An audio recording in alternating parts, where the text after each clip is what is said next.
one take on the Heli Coil video. I'm not going to do it again. Okay, how to do a Heli Coil at Camp Fortune. First thing, when you're dealing with a hole in a ski that you have the Heli Coil, more than likely it's not going to look like this. This is a perfect hole. It's probably going to be bigger. It's going to be ripped out because the binding ripped out one way or the other. So the hole will be bigger to one side of center or the other. So ideally, find the jig and use the jig to drill in so you're right in the center. Because when you drill with the Heli Coil drill, it's going to make the hole a lot bigger. And if you're off center, then you won't be in properly. Yes? Okay.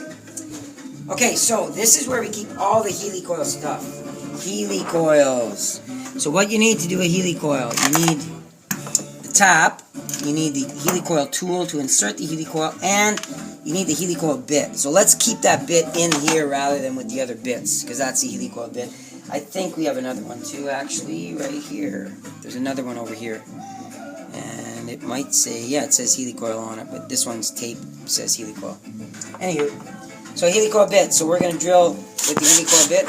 Be really careful not to go too deep or you'll go right through the ski. And these are very sharp, so be careful when you're drilling in. So we'll do this one here. And it'll really bite like it just did, so really be careful not to go too deep. There you go. That's all you got to do. Now the tap.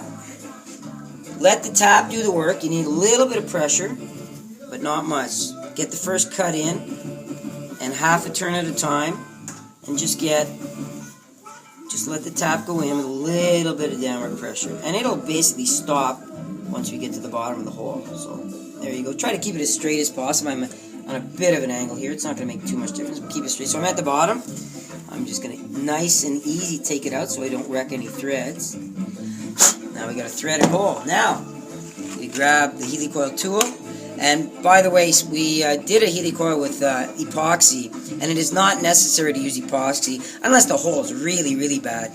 But make sure you clean all your tools if you're using the mix epoxy, or if you're using epoxy with the Heli Coil, make sure this gets cleaned off. It took me half an hour to clean the damn thing. Okay, so you thread it on, just like that. It seats at the bottom, and then same thing. Let the tool do the work. Just get the first tooth in, first thread in, I should say.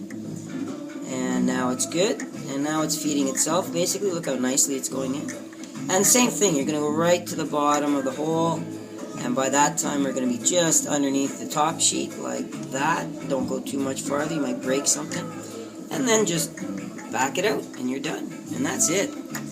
And the chances of this ripping out are slim to nil. As long as the ski's in good shape, and it's not, the hole's not too big. If in case it is really, really big, like I said, you can use some epoxy, but it's not really necessary. That'll be up to you to decide. Because once you do epoxy screw in, it's harder to get it out, needless to say, if it ever has to come out. So there you go, how to do Heli Coils at Camp Fortune.